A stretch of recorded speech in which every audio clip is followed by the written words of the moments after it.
잠복이라고 보기도 애매하죠. 누군가 올라오지 말라고 제지를 했는데도 불구하고 정보가 이미 있었죠. 1983년 8월 6일 조계종 제3교구 본사인 속초의 신흥사업, 불살생을 생명보다 더 귀중하고 엄중하게 여기는 불심을 담은 절이 그날 오후 피로 물들었습니다. 엄청난 유혈극이 벌어지고 목과 가슴 등을 찔린 사람들이 바닥에 뒹굴고 있는 참혹한 광경. 기어코 살생까지 이어진 그날, 대체 신흥사에서 무슨 일이 벌어졌던 것일까? 신흥사는 대한불교 조계종 25교구 본사 중 한 곳으로 신라 진덕여왕 때 창건되어 현재는 강원도 문화재 제7호로 지정되어 있고요. 이외에도 다양한 문화재가 보존되어 있는 곳이기도 합니다. 뿐만 아니라 신흥사는 영동 지역의 불교를 새롭게 일으키는 사명을 다하기 위해 노인복지관을 개관하고 어린이집을 운영하는 등 지역사회에서 사회복지 사업에 헌신하는 곳이었습니다. 말 그대로 깊은 역사와 의미를 가지며 매년 많은 관광객도 찾을 만큼 유명했던 신흥사. 그런절로 1983년 8월 6일 오후 3시 10분경 해법 스님과 그 일행이 향하고 있었습니다. 그런데 그날 신흥사에는 미리 20명이 넘는 사람들이 모여 있었는데 당시 해법 일당이 들어오면 조져버리자, 해법 일당이 들어오면 막 죽여버려라 등의 작전 모의가 있었던 것으로 확인됐습니다. 절의 입구를 지키는 사천왕문, 지국천왕, 광목천왕, 증장천왕, 다문천왕이 봉인되어 사방을 지키는 곳. 누군가 사천왕문으로 올라오는 목을 막고 스님들을 습격할 계획을 세우고 있다는 제보가 들어온 것입니다. 그날 신흥사 매표소 쪽에서 사천왕문 쪽으로 이르는 길을 해법 스님 일행이 걸어 올라가고 있었습니다. 그런데 사천왕문으로부터 약 76m 떨어진 지점에 이르렀을 때 사건이 발생했습니다. 약 20명의 사람들이 실제로 절의 통로를 막고 있었던 겁니다. 심지어 그 중에 몇 사람은 쇠파이프와 길이 21cm의 식칼, 길이 20cm가량의 등산용 칼을 소지한 채 해법 일행을 기다리고 있었습니다. 기다리고 있던 일당 중 한 남성이 해법 스님의 장삼자락을 붙잡고 제발 올라가지 마시오 라고 제지를 했다고 합니다. 하지만 해법 스님이 이를 거침없이 부리치고 사천왕문을 향해 계속 올라갔습니다.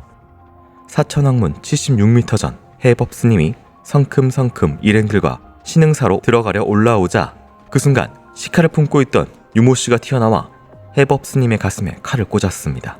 이어 사천왕문 앞은 튀어나온 일당들과 해법에게 달려간 스님들로 아수라장이 되었습니다. 누가 스님들을 흉기로 공격한단 말인가? 정말로 그날 아귀 아수라가 내려온 듯 그곳엔 칼이 춤추는 피바다의 아수라도가 펼쳐졌습니다.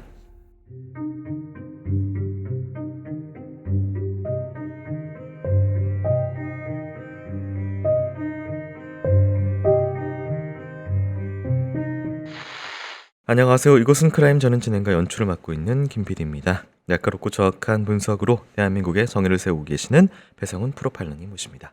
예, 안녕하세요. 배성윤도 반갑습니다. 크라임은 내게 꼭 필요한 보험만 남겨주는 보험 솔루션 보험장터와 함께합니다. 네, 오늘 준비한 사건은 83년 8월 속초 신흥사에서 발생한 사건입니다. 굉장히 유서 깊은 절이고요. 굉장히 온 국민을 충격에 빠뜨리는 유혈 사태가 벌어졌습니다. 당시 이제 피습 상황은 거의 잠복이라고 해야 될까요?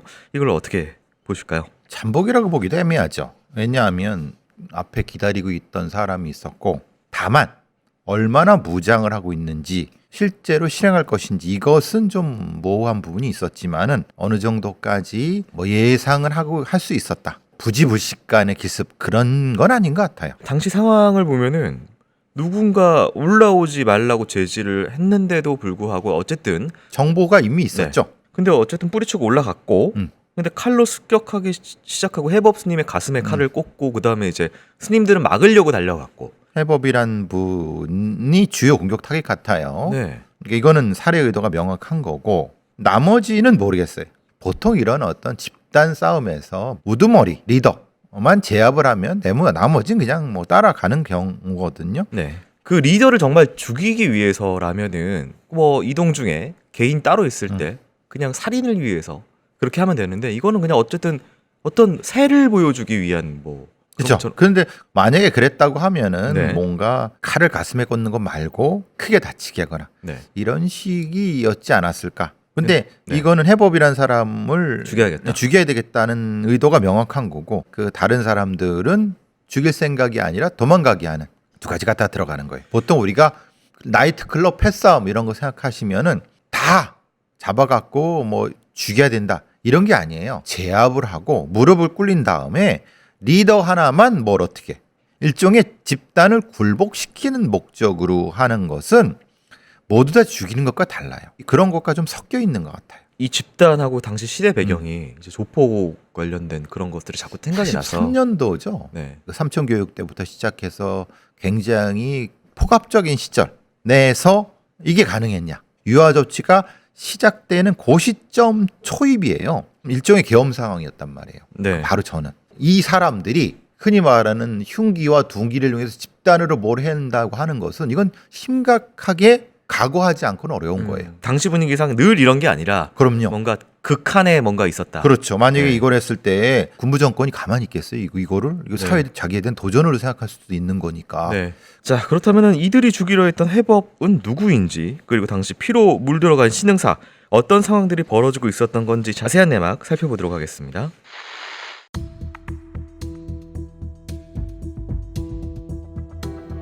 신흥사의 사천왕문 앞에서 벌어진 살인극. 사람들을 충격에 빠뜨린 건 스님들을 공격한 이들의 정체 역시 스님들이었다는 겁니다.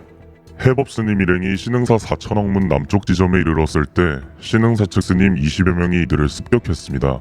그중 신흥사의 지환 스님은 길이 21cm의 시칼을 오른손에 들고 해법 스님의 가슴을 이를 찔렀고 그 외 다른 스님들의 목, 어깨, 귀 옆 등도 차례로 찌른 것으로 확인됩니다. 뿐만 아닙니다. 길이 20cm의 등산용 칼자루를 쥐고 있던 스님 한 명은 해법 스님의 목을 조르고 길 옆 벼랑 쪽으로 끌고 가려고 했습니다. 이에 해법 측 스님들이 달려들어 제지당하자 등산용 칼로 자신을 말리는 스님 왼쪽 어깨 등을 치레가량 찔렀으며 쇠파이프를 들고 있던 스님 한 명은 해법 스님의 왼쪽 어깨를 때린 후 다른 스님들 역시 쫓아가 구타하기 시작했습니다. 심지어 칼에 찔려 도망가는 해법 스님을 향해 주먹 크기의 돌을 던지는 등 무차별적인 공격이 이어졌습니다. 당시 사고 현장에는 신구주지 양측의 편싸움에 대비해 100여 명의 정사복 경찰이 미리 배치되어 있었습니다. 하지만 이들이 경찰의 눈을 피해 습격하면서 참혹한 사고를 막을 수는 없었습니다. 신흥사 측 스님들은 경찰의 눈을 피한 것인지 아니면 투입된 공권력들이 손을 놓은 것인지 피습이 이뤄지고 스님들이 쓰러지는 동안 100여 명이었다는 경찰력은 움직이지 않았습니다. 뒤늦게 현장을 발견한 경찰로 인해 양측의 싸움은 중단되었고 많은 스님들이 병원으로 옮겨졌습니다. 대부분 중경상을 입었지만 사망자가 한 명 나왔습니다. 해법 스님 일행 중 한 명인 윤진수 스님이 사망했습니다. 습격자였던 지환 스님이 휘두른 칼에 경부 경동맥이 절단됐고 출혈이 많아 현장에서 사망한 것으로 확인됩니다. 그 외에도 5명의 해법파 스님들이 위급한 상황에서 치료를 받았습니다. 대부분 자창 및 열창 등의 상흔으로 약 전치 4주씩의 진단을 받았습니다. 특히 타겟이 되었던 해법 스님은 좌흉부 자창 등으로 전치 4개월의 진단을 받는 등 살아난 이들은 정말 간신히 목숨만 건진 것처럼 보였습니다. 살인의 목적을 지닌 것으로 보이는 신흥사 측의 습격. 경찰은 이후 신흥사에 있던 스님 31명을 모두 연행했고 그중 19명을 구속하고 8명을 불구속 입건했습니다. 구속된 스님들 중에는 신흥사의 원로와 본사 소임자도 있었지만 신흥사 소속이 아닌 다른 절의 20대 젊은 스님들도 많았습니다. 당시 일부 젊은 스님들이 전국을 다니며 문제를 일으키고 있던 터라 종교인들의 폭력 행위를 뿌리 뽑기 위해 이들 모두를 구속시켰습니다. 하지만 구속된 신흥사 측 스님들의 입장은 경찰을 황당하게 만들었습니다. 이들은 사건 당일에 대해 이렇게 설명했습니다.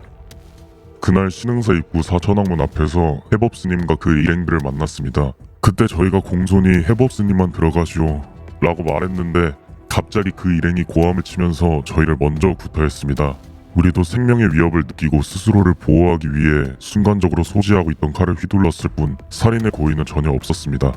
애초 살인의 고의가 없었을 뿐더러 해법층에서 먼저 자신들을 공격했으니 이는 명백한 정당 방위에 해당한다고 주장한 것입니다. 과연 이 말은 사실일까? 위의 사실을 두고 양측의 법적 대립은 더 치열해졌습니다. 대체 신흥사는 어떤 곳이기에 스님들이 자신들이 따르던 불가살의 진리를 거스르게 된 것일까? 그 비밀은 수사가 진행되며 하나씩 드러나기 시작했습니다.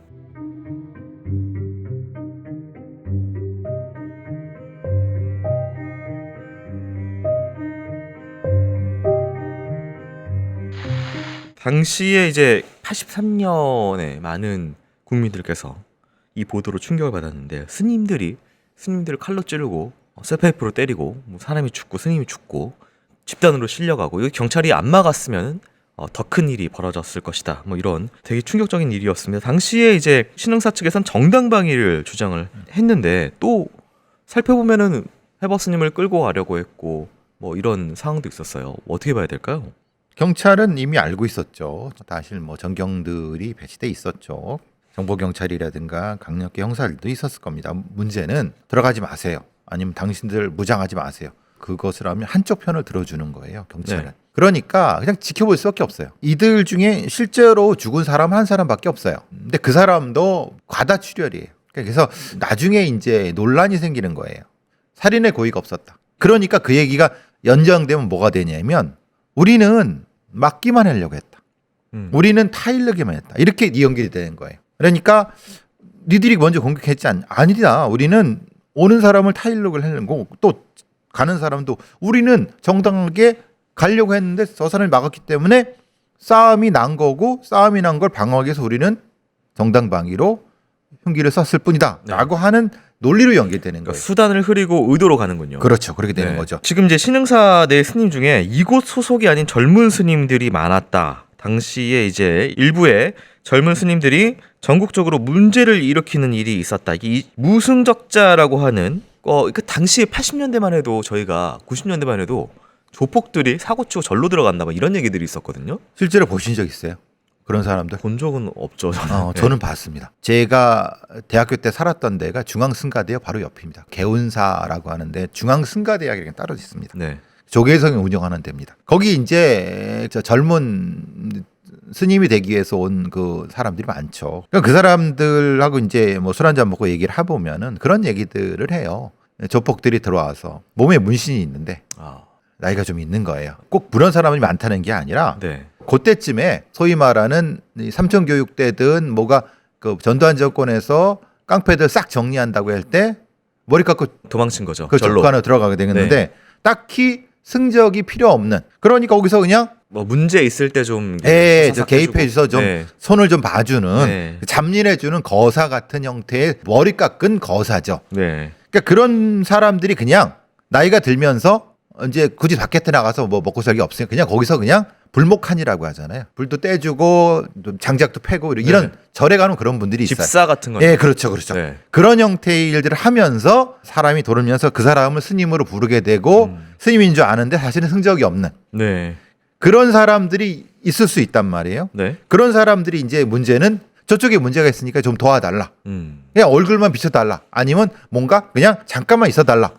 라고 하면은 안 갈 수 있나요? 그러니까 그런 경우는 그때는 흔했다. 지금은 아니다. 지금은 도첩 있어야 그러지만 그때는 사실은 시대가 시대인 만큼 분명히 가능했다. 네.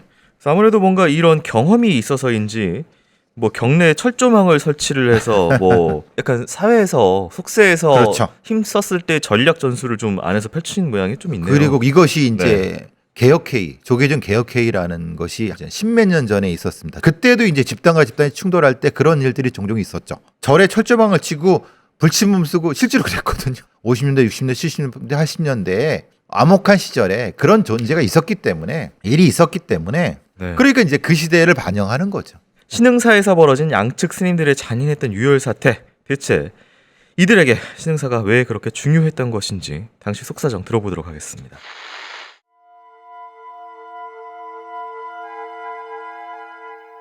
발단은 사건 한 해 전인 1982년 11월경 신흥사 주지인 운영스님이 고혈압으로 쓰러지면서 시작된 것으로 추측하고 있습니다. 1980년 임기 4년의 주주에 임명되었던 운영스님. 그런데 1982년 11월 그가 임기 2년을 남겨놓고 신경성 고혈압으로 쓰러졌던 겁니다. 이후 업무를 제대로 수행할 수 없게 되자 결국 종단은 인사위원회를 열고 운영스님을 해임했습니다. 1982년 11월 운영스님이 임기 2년을 남겨놓고 해임되고 다음 해인 7월 11일 당시 총무원장은 신흥사의 신임주지로 해법스님을 임명했습니다. 이에 대해 당시 운영스님을 따르던 신흥사 측에 격렬한 반대가 있었습니다. 운영스님이 병으로 쓰러지긴 했어도 지금은 많이 회복하셨습니다. 곧 너무 더 보실 수 있을 정도로 건강해지셨는데 갑자기 운영 스님을 해임한다는 건 너무 가혹합니다.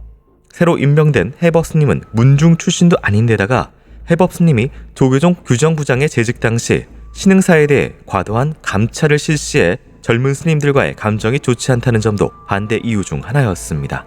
대신 신흥사 측은 25년째 신흥사를 지키는 문중의 대표인 석천 스님을 신임 주지로 추대했습니다. 석천 스님 측은 춘천지법에 주지 임명, 효력 정지 가처분 신청을 내는 등 해법 스님에 대한 강력한 반대 운동을 펴왔습니다. 하지만 법원에서는 기각 판정을 냈고 결국 법정 싸움은 해법 스님의 승리로 끝났습니다. 그런데 법원 결과가 나오고 해법 스님과 만남을 가졌던 신흥사 측.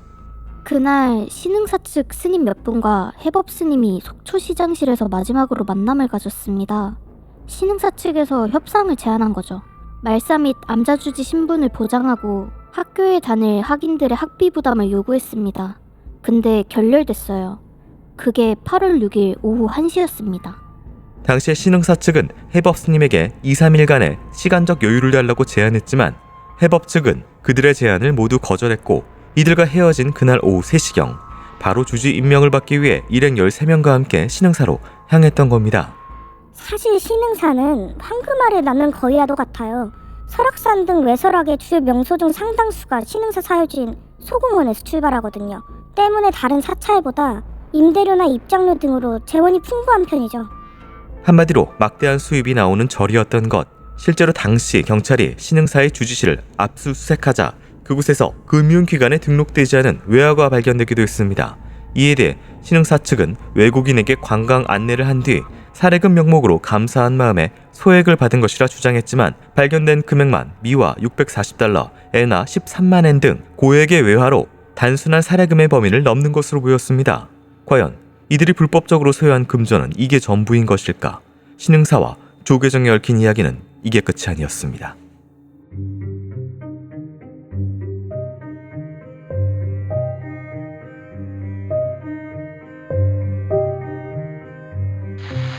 네, 이 지금 83년에 있기 전에 원래 이제 주지가 기간을 채우지 못하고 운영 스님이 아파서 쓰러졌고 갑자기 주지가 바뀌었는데 이게 아마 내부가 아니라 외부 쪽의 인물이었던 모양이에요. 당시 범행 동기, 신흥사 내부 쪽에서 막은 이유나 전반적인 상황은 어떻게 보실까요? 이거를 그래도 비슷하게 알려줄 수 있는 게 이상한 변호사 우영우에 나옵니다. 그 절에서 통행료를 받는 그런 네네. 에피소드가 있습니다. 네. 거기서는 이제 부드럽고 평화적으로 해결을 어떻게 했지만은 실제로 이 절은 관광 수입이 막대합니다. 그건 뭐 이상한 변호사 우영우에 그 다 나오는 얘기고 네. 제가 농담삼아 그런 얘기 하잖아요. 제 친구가 하나 있었다. 그 친구가 오대산에 있는 큰 절이 있었는데 네. 거기에 너 머리 깎을래? 들어오라고. 제가 저기 젊었을 때 빌빌거리고 있으니까. 근데 이게 농담이 아닙니다. 실제로입니다. 흔히 말하는 스님들은 스님의 일을 하는데 그 운영하는 사람들은 다를 있어야 되는 거예요. 근데 그런 데가 있고 네. 실제로 스님들이 운영하는 데가 있습니다. 같이. 그러다 보면 이제 중이 고기 맛을 본다고. 그러면 이제 난리가 나는 거죠. 왜 주지 임명을 놓고 왜 이 난투를 벌이느냐? 네. 그 주지가 회계부장을 임명하고 막대한 수익이 있으니까 그 주지가 자기 파 사람이 되지 않으면 쫄쫄 굶는 거죠. 쉽게 말하면. 여기에 문제가 되는 게 문중이라는 겁니다. 큰 스님이라는 사람을 아십니까? 아십니까? 주지 스님이랑 다른 건가요? 네. 주교 뭐 이런 건가요? 그렇죠. 추기경급입니다. 아, 네. 큰 스님한테 절을 몇 번 하는 줄 아세요?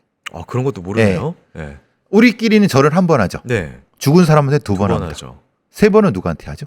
아, 세 번은 왕한테 하나요? 왕한테 합니다. 5번은 큰 스님한테 합니다. 어. 4번은 중간이죠. 이게 급이에요. 문중은 큰 스님이 있고 그 밑에 제자들이 있습니다. 그 제자 중에 하나가 주지로 가는 겁니다. 상자가 가고 다른 상자가 가고 제자가 가면서 세력이 형성되고 그 세력에서 무엇인가 나오지 않으면은 우리 파가 아닌 거예요. 그분들이 모두 그렇다는 얘기 아니라 이 중에 썩고 부패한 경우가 있습니다. 뭐 현실적으로 그랬었죠. 존재하는 거니까. 네. 그러니까 조계종이라든가 불교에 이른바 이런 형태가 있었고 그것이 치부와 연결이 되고 그것 때문에 이런 심각한 문제가 발생을 했었고 네. 그것 때문에 세력끼리 칼부림이 났던 거. 이게 지금 신흥사 살인극의 사실 본질이거든요. 이게 지금 네. 해법 스님 같은 경우에는 이런 전례가 있었어요. 규정부장일 때 조계종 그렇죠. 예. 신흥사에 대한 과도한 감찰을 했다. 설악산 쪽으로 들어간 입구에 있어요. 네. 그 신흥사가. 그러니까 거기서부터 돈을 내거든요. 설악산 한 해 얼마 가는 줄 아십니까? 엄청난 수익이에요. 지금은 좀 다릅니다. 왜냐면 지금은 이제 그 여러 가지 규정이 있어갖고. 근데 당시는 규정도 없었을 때예요. 네. 그러면은 그 막대한 수익을 다른 파한테 주겠느냐? 아예 안 되죠. 그러니까 규정부장이란 해법 스님이란 사람이 뭔가 했을 수 있는 거죠. 이게 그 추정입니다만은. 네. 그러면 그 반대쪽에서는 이거 절대 못 주지. 그러니까 이렇게까지 되겠죠. 뭐 이권 다툼이 아니고 예를 들면 조계종 내의 자정작용이라고 해도 감찰은 달갑지 않죠. 그럼요. 신흥사 네. 내부에서 봤을 때는. 근데 그게 여긴 제가 판단할 영역은 아닙니다. 네, 근데 네. 분명히 다툼이 있었다. 음. 그 다툼이 굉장히 심각했다. 네. 알겠습니다. 자, 신흥사에 얽힌 갈등의 문제가 폭발한 건 이번이 처음이 아니었습니다. 대체 그 절에서 무슨 일이 있었던 것인지 살펴보도록 하겠습니다.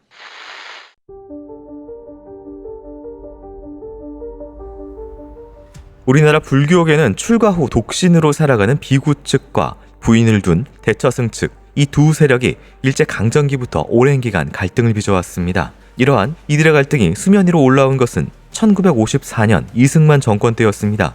당시 이승만 대통령이 서울 종로구 문수사에 들렀는데 빨랫줄에 널린 아기 기저귀와 여자 속옷을 목격하면서 대처승 측이 장악한 절이 기생 술판으로 변했다고 판단한 거죠.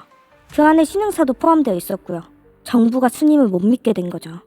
이에 이승만 대통령은 그들의 반대 세력이었던 비구 측을 불러 외색 불교를 퇴치하라는 요청을 하며 힘을 실어주었고 반대로 대처승을 불법화하려는 포고령을 내렸습니다. 한순간에 불교계의 주된 세력이 뒤바뀌게 된 것. 하지만 대처승들은 이러한 조치에 쉽게 승복하지 않았습니다. 비구 측의 절차가 잘못되었다며 소송을 낸 것입니다. 1심 재판부는 대처승의 손을, 이듬해 항소심에서는 비구 측이 승소를 했습니다. 말 그대로 엎치락 뒤치락하는 팽팽한 싸움이 이어진 거죠. 그런데 진짜 문제는 몇 년 뒤 4.19 시민혁명이 벌어지며 발생했습니다. 비구 측의 버팀목이었던 이승만 정권이 무너졌던 겁니다.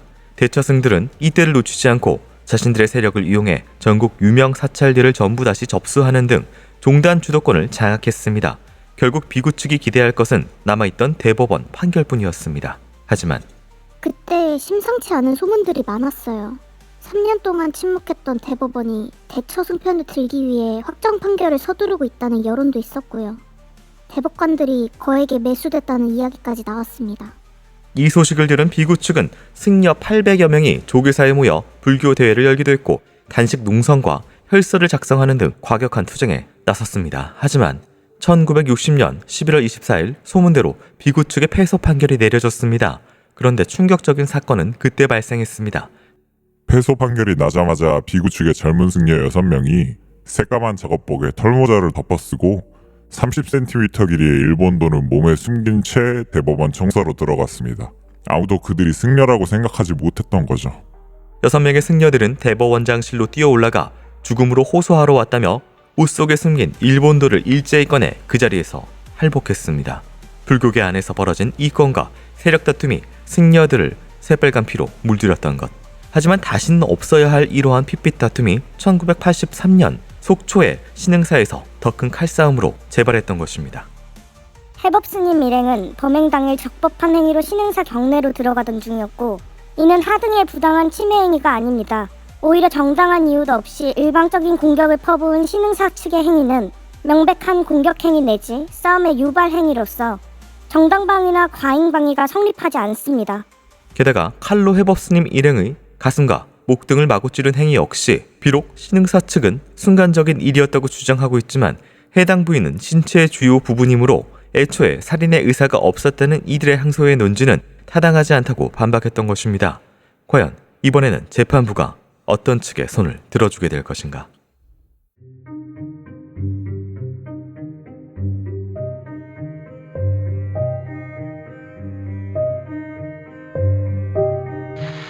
뭐 이게 모르시는 분들은 뭐 이게 비구 측, 대처승 측 뭐 이런 얘기도 전혀 못 들어보셨을 텐데 이게 어떤 유구한 어떤 세력 다툼의 역사가 있었네요.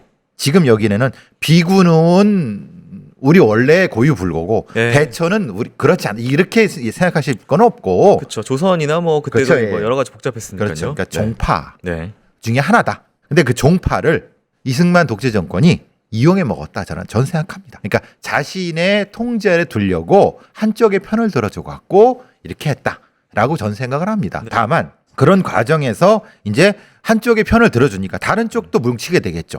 극단화되는 양상이 되게 되면서 이렇게 뭐 대법원장실 할복 문제라든가 이런 게 나타났다. 뭐 어느 정파가 맞고 그걸 제가 얘기할 건 아닙니다. 예. 신흥사 관련돼서는 이 사건, 이 83년에 이 사건 이후로 화들짝해서 이거 지금 수익 관리를 절에 이제 맡기면 안 되겠다. 그렇죠. 그래서 예. 이제 이 이후로 이제 정부가 좀 관리를 하는 쪽으로 이제 법이 개정이 되는 그런 사건이 됐다고 합니다. 그리고 나서 이제 이것도 지금 최근에 이제 이 사건 때문에 조사를 하다가 2024년이에요. 신흥사에 대한 잡음이 계속 있었는데 기사합니다. 일부 스님이 욕설과 폭력, 횡령 의혹 등으로 인해 구설수로 오르내렸다. 특히 한 스님의 경우 2000년 11월 개조암 주지 살인 사건에 연루가 돼서 살인교사죄로 2심에서 징역 10년형을 받고 복역한 부승적자다. 승려증도 없는 상황에서 한때 스님들을 관리하는 문장이라는 자리에 올라서 버젓이 스님들을 통솔해 말썽을 빚어왔다. 신흥사 관련된 서칭을 하다가 관련돼서 여전히 24년에도 뭔가 이런 문제는 깔끔하게 해서는 안 됐네요. 현재형이죠. 살인교사죄에 실제 전과를 가지고 있는. 그런데도 실추가 있었고 활동하고 있는 거죠. 있는 거죠. 네. 이게 말이 되느냐? 그러니까 이걸 파기 시작하면은 사실은 굉장히 복잡해지기 때문에 네. 심각한 이권 다툼이 있다. 그런 과정 속에서 우리가 말하는 신흥사 사건도 있었다. 신흥사 사건의 재판 판결문이 이거 관련된 사람들이 굉장히 많아서 판결이 좀 긴데 일단은 광고 전하는 말씀 좀 듣고 와서 살펴보도록 하겠습니다. 와. 왜? 무슨 일 벌어졌나? 이게 되네요. 저희 방송 보시고 보험 상태로 상담하신 분이 기존 보험료 39만 원 정도에서 20만 원 정도 줄여서 19만 원 내시면서도 보장 항목이 넣으셨다네요. 김 PD, 자네를 보면 항상 이런 생각이 들어. 무슨 생각이요? 이 인간 싹 패구나. 인간에 대한 믿음이 없구나. 무슨 소리 하시는 거예요? 김 PD, 우리 광고주야. 믿어야지. 이게 실제 사례라고. 심지어 그분은 기존에 중증 질환인 뇌출혈, 급성 심근경색만 보장되다가 보장 항목이 경증 질환인 뇌동맥류와 협심증까지 보장을 확대받았다고. 와, 보험료가 줄면서 보장까지 늘었다고요? 1대1 상담을 통해서 보험료는 팍팍 줄이고 보장은 쪽짝 늘려준다고. 번호가 뭐죠? 1544-5788. 자세한 건 더보기 눌러보라고. 더보기 눌러서 보험장터 링크 클릭하거나 카톡 아이디 JK6003 검색해도 되는군요. 근데 진짜 이렇게 믿음이 부족한 자네는 역시 샤페. 믿는다고요. 광고주님 믿는다고요. 미래를 위한 안전장치 보험장터. 보험은 보험 전문가와 상의해보세요. 판결 내용 살펴보도록 하겠습니다. 피고인 등은 당초 폭력을 행사하여서라도 실력으로 해법 스님과 그 수행원들이 신흥사로 들어오는 것과 집달관이 위 가처분 결정을 집행하는 것을 저지하기로 공모한 사실을 인정함에 넉넉하다. 위 과정에서 수행원 1인을 사망케 했고 외 5인에게는 최대 4개월 기간의 가료를 요하는 상해를 입게 하였다. 이 밖에도 미리 분담한 바에 따라 폭행을 가하고 소방호스로 물을 뿌리고 비상타종을 하고 방송 등으로 저지 활동을 지휘 독려하는 행동을 벌였다. 단 수인이 가벼운 상해 또는 폭행 등의 범위로 범행 중 1인의 소위로 살인의 결과를 발생케 한 경우 그 나머지 자들은 상해 또는 폭행죄 등과 결과적 가중범의 관계에 있는 상해치사 또는 폭행치사 등의 죄책은 면할 수 없다고 하더라도 위 살인 등 소위는 전혀 예상치 못하였다 할 것이므로 그들에게 살인죄의 책임을 물을 수는 없다 할 것이다 라고 살인죄는 적용되지 않아서 이제 신흥사 승려 20인 중에서 식칼을 휘둘렀던 지환 스님에게 살인 및 살인 미수, 특수공무 집행 방해죄로 무기징역, 그 외에 한 명에게는 징역 4년, 나머지는 3년, 2년, 1년 6개월 이렇게 나머지는 형량이 좀 낮은 그런 것들이 선고가 되었습니다. 당시의 판결은 당연히 그랬죠. 살인과 살인 미수 맞죠. 근데 문제는 이게 이제 집단. 집단이면 특수 아닌가요? 이제 폭처법이 들어가야죠. 폭처법이요. 그리고 또 뭐가 되는 범단이 들어가야죠. 그러니까 제가 보기엔 이거는 검찰이 너무 봐줬다. 이게 사실은 금전적 목적을 위해서 수행하는 사람들이 칼을 들고 그러니까 돌을 닦는 사람들이 그렇지 수행하는 사람들 종교적으로 그게 말이 안 되는데 그거에 대한 엄단을 할 생각은 안 하고 각각을 일 개인으로 본 거예요. 김천일 이 해법이라는 사람이 본명이죠. 이렇게 하면서 왔기 때문에 종교 폭력을 해소할 의지가 있었느냐? 당시에 사법부라든가 아니면 그걸 기소했던 행정부 쪽에서 사실 사법부 행정부는 종교적인 문제에 개입하려고 하지 않았고 이게 사실은 지금까지 이어지는 종교의 갈등을에 대한 그냥 방치가 아니었을까라고 하는 안타까움이 존재합니다. 당연히 개별 사건에 대한 살인미수나 이건 맞습니다. 이건 그냥 제대로 된 거예요. 네. 근데 이거에 대한 동기라든가 이거에 대한 것을 사법부가 처벌하지 않았기 때문에 네. 아쉽다. 뭐 특히 대법원에서 좀 수정을 해줬으면 좋았을 것을. 네. 이게 말 그대로 대한민국의 형사법은 이제 결과를 심판하는 것이지 동기를 참작 정도만 하기 때문에 이게 지금 이 범행을 행한 사람들의 이 불순한 의도와 그리고 신분상의 그 어떤 괴리 같은 것들이 전혀 반영되지 않아서 아쉽다라는 않았죠. 평입니다. 이 사건은 굉장히 많은 대한민국에 충격을 줬습니다. 특히나 이제 조계종을 중심으로 한 불교계 내에서의 많은 스님들도 충격을 받고 우리 불교가 이렇게 지금 잘못되어 가고 있다라고 해서 자성과 반성의 의미로 여러 가지 또 논의들과 또 이제 제도적인 마련도 많이 이후에 뒷받침이 되었다고 해요. 분명히 또 이게 저희가 이런 사건 다루면 뭐 또 불교 어쩌고 저쩌고 이렇게 하실 것 같은데 나름대로 노력을 하고 계시는 분들은 하고 계시고. 그럼요. 네. 그 말씀하신 게 이제 야단법석입니다. 들야 네. 들에다 단을 올려놓고 아. 법, 석, 그러니까 스님 대회를 여는 게 야단법석이에요. 아, 그걸 네. 불교 정화가 필요하다. 그 노력이 분명히 있는 겁니다. 사실 이제 종교라는 것 자체가 인간의 영혼을 좀 깨끗하게 그리고 좀 편안하게 하기 위해서 지금 많은 뭐 종교들과 이런 것들이 있는데 그게 어쨌든 집단을 이루고 조직을 이루고 돈이 들어가고 이렇게 되는 순간부터 좀 인간이 모여 있다 보니까 어쩔 수 없이 누수가 있는 것 같습니다. 아니, 불교만 그래요. 네. 가톨릭, 개신교 안 그런 데가 다 그러니까. 그렇죠? 그렇죠. 네. 예. 오늘 어쨌든 사망자가 나왔고 그리고 많은 사람들이 칼에 찔렸고 사회적인 무리를 일으켰습니다. 이 사건을 통해서 지금 많이 깨끗해졌다고 하지만 더 늘 성찰하는 자세로 불교계도 노력을 해야 될 것 같고 다른 종교계 역시 마찬가지로 노력하는 모습을 기대하겠습니다. 자, 교수님 오늘 수고 많으셨습니다. 수고하셨습니다.